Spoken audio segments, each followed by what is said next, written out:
Hello and welcome to day 16 of 30 days of Lightroom. Today we're going to be editing landscapes and we have a raw photograph that you can download so you can follow along.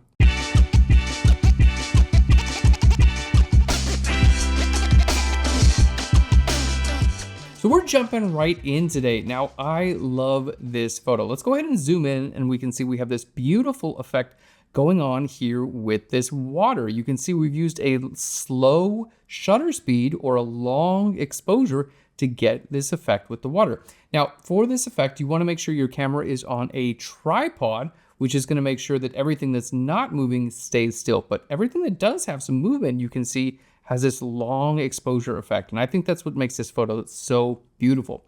So you can see here for our settings that our shutter speed is at 0.4 of a second. So this is a long exposure. This is going to let a lot of light into the camera. So if you're letting a lot of light in with your shutter speed, then you have to counteract that with your aperture and your ISO to make sure those settings are not letting a lot of light in. Does that make sense? So one is going to be letting a lot of light in and these other ones are going to be letting less light in. So when they balance out, you still have a proper exposure. So here we can see 0.4 seconds. That's our long exposure. Okay. But f16, this is going to be a relatively small aperture, not letting a lot of light in. And the same thing with ISO 50, really low number, not letting a lot of light in. So when these balance, we still have a proper exposure, but with a long shutter speed. So that's how we achieve this sort of effect. Again, just make sure your camera's on a tripod. All right. Now we're going to jump into our develop module real quick. And the first thing I want to do, we're going to go to our basic settings and we're going to click here on auto. Boom, look at that. Already looks a lot better. Now with these auto settings, you can see still here in the top right corner, this area is overexposed. So we're gonna go right into where our masking is here on the toolbar. We're gonna go to masking, and then I wanna use a linear gradient to target this area. So I can click and drag to zoom in a little bit. We're gonna just click and drag right over here to create a linear gradient, and this red area is what gets affected. Okay, so you can see it's affecting this top area. Now, I don't want these trees to be darker. Like if I went here and just took my exposure slider and made this darker, like, okay, it might work pretty well over here, but you can see it's making the trees darker as well. This exposure slider is gonna make everything darker. So let's hit undo. What we actually wanna do is go to our highlight slider and just take this and make that less bright, okay? So we're targeting those highlights and making those less bright, which is gonna really help fix that exposure. And then we can kind of just move this around if we need to. Okay, that's looking really good. Now, if we want to take this one step further, because I still think this area is just a little bit too bright, we're going to create a new mask and we're going to use our brush. And this time, let's just use a relatively low flow so I can have like a buildup effect. Let's go ahead and just paint over this area here, just on the shoreline. There we go. And I want a nice natural effect. So we're just kind of painting this in and we're kind of fade it over there. There we go. And if you use a low flow, it's going to allow you to create a more natural look. Okay, there we go. Now we can just take this, because really I'm only affecting this area. We can take this and just bring our exposure down. And we're going to take our highlights and just drag those down just a little bit there as well. All right, fantastic. And you know what? Let's go ahead and we'll go into color and we're going to bring our saturation up just a little bit to match. All right, that's looking really good. So let's just go ahead and turn off these masks right over here. You can just click there and you can see there's a before and after. Let's zoom in so you can actually see it. There's our before and the after with these masks. It's doing a nice job and we're getting back a lot of that information. I think it looks really good. And let's just go ahead and see if I need to adjust this or kind of move this around at any time. I can move these masks to where it just targets where we need. All right, that's looking really good. Now, with our masks here, let's go ahead and get out of our masking dialog so we can see what we're doing.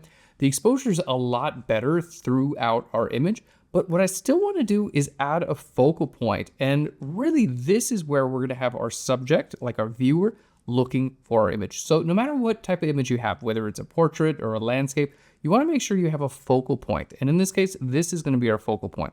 So what we can do to draw more attention to that area, we can just make it a little bit brighter. So we're going to go back to our masking here. We're going to go to create a new mask and we're going to go to a radial gradient. We're going to click here and drag out just like this. I can move this around if I need to. Okay. I'm going to bring our contrast up a little bit. Let's go ahead and bring our saturation up just a little bit in this area too. And then what we're gonna do is bring our exposure, and we're gonna make this just a little bit brighter also. So I can move this around, and you can see kind of wherever I move it is kind of where your eye goes as well, right? Now, I think this looks really good actually down here in this pool. There we go. That looks pretty good. So let's bring our exposure up just a little bit, and we're kind of like bringing our attention back down there. Fantastic. I think this is really nice. All right, we can always turn our masks off and on to kind of see before and after, but you can see how in the before, my eyes are looking up here. So when I turn this mask off, there we go, you can see the bright area is way up on the top right, but when I go ahead and turn my mask back on, now this area is darker, and I'm kind of looking right over here a little bit more, which is really cool. That's exactly what we want. Now, these rocks are really cool, but let's go ahead and make them a little bit darker. So we're going to create a new mask. We're going to go to a brush, and then we're going to bring our flow a little bit higher, and then go ahead and paint over these rocks here. There we go. You don't have to do a perfect job because we can target the dark areas with our sliders. There we go. Painting over the rocks. Fantastic. There we go. And we'll even get this rock right over here. Perfect. So with these rocks, now what we can do is we can take our shadow levels and we can just bring those down just a little bit. We can work on our contrast a little bit, and I'm going to take our exposure down. So this is just helping. I still have like a lot of information. You can see I'm not going like so strong of an edit, but if I look at my before and after, you can see it's just darkening those rocks just a little bit is what helps me kind of like look a little bit more towards this waterfall. So it's all about drawing the viewer's eye into where you want. Okay, now let's go ahead and increase the color just a little bit here of the water. So we're going to create a new mask. We're going to go to brush one more time, and then let's go ahead and bring up our flow just a little bit more. Fantastic. I'm going to go ahead and paint over top of this water. There we go. And I'm just using a trackpad on my laptop, so, you know, you don't need any fancy tools to do this. There we go. Perfect. This is looking really, really good. And with those colors, now I can do a couple things. I could take my color temperature slider and I can make this a little bit cooler if I wanted to, like give this blue color. Okay. Or I can go right over here and I can go to my saturation and increase my saturation. I think that's looking really, really nice. Now I still want a little bit more contrast in this area. Like I want this lights to be a little lighter and I want the darks to be a little darker. So I can take this contrast slider and I can drag this up, and you can see that's giving me more contrast in that area, which is again going to help me kind of like look at this waterfall a little bit more. Okay, and we're going to bring our exposure up just a little bit. Let's protect our highlights as well. All right, there we are, and just kind of working on these settings to make sure everything looks nice and balanced. All right, I think that looks great. So let's just turn these masks off and on. There we go. Really, really nice start. I think we could brighten up the whole center of the image. So let's create a new mask here. We're going to go to a radial gradient. I'm just going to click and drag from the whole center here, and we're just going to brighten this up just a little bit with our exposure slider. There we go. The exposure slider, that's doing a really nice job, but it's made this center area a little bit too bright. Okay, so let's go ahead. We're going to go right to this mask. I'm going to subtract and use your brush. Okay, and we'll just subtract out this center area to make sure this part of the waterfall doesn't get overexposed. I almost said overexposed. That's not a word. Okay, so we use this mask to kind of make the whole center area brighter, and then I minused out this brush so we can see. Let's just turn that off and on. That's a really nice effect, but where it was overexposed, we just minused that with our brush. All right, I think this is looking really good. Now, this top section right up here, I think these colors could be just a little bit better. So let's go ahead and create a new mask. We're going to use a brush, and I'm going to paint back here one more time. Okay, I want to just target this area right up here. Fantastic. Now what we're going to do is go right down here where we see point color. Okay, and I'm going to target this color by clicking and dragging right here on this color right there. Okay, now this color, I can actually just shift my hue or my saturation or my luminance. So you can see I'm going to go right back there, and I'm going to just make it more green. It was looking a little bit yellow before, so we're just going to make it a little bit more green. Okay, I can work on my saturation, and I can make this lighter or darker. There we go. I think that's looking nice. Let's go ahead and zoom in and see what we did just with the color. So there's the before and the after. I just tried to match the color of what was back there to the color in the foreground a little bit more, because I don't know, it was just drawing my attention back in that way, and I thought it was kind of unnecessary to be looking back up there. All right, that looks really good. And then, you know what, in that whole area, I want to see if I can just take my exposure down just a little bit there as well. And we'll just take our saturation and bring that up. Fantastic. I think this is looking really, really nice. Now, I want to do one more thing. I know we made a lot of these like rocks darker, but I want to kind of highlight, I want to like select a highlight range on these rocks and make it a little bit lighter. So let's go to create a new mask. We're going to do a luminance range, and then I'm going to go with my luminance range. We're going to select these highlights. So we're just going to go right here to these highlights of the rock. And you know what, with this luminance range, I'm going to move this over to the right-hand side because I really just want to affect the highlights. There we go, something like that. And let's go ahead and bring our exposure up. Fantastic. So let's just turn this off and on for this last mask.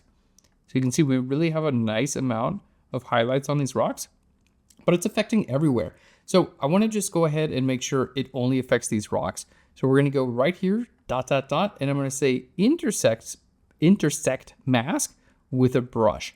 Okay. And then only where I paint with my brush, let's go ahead and bring our feathering down.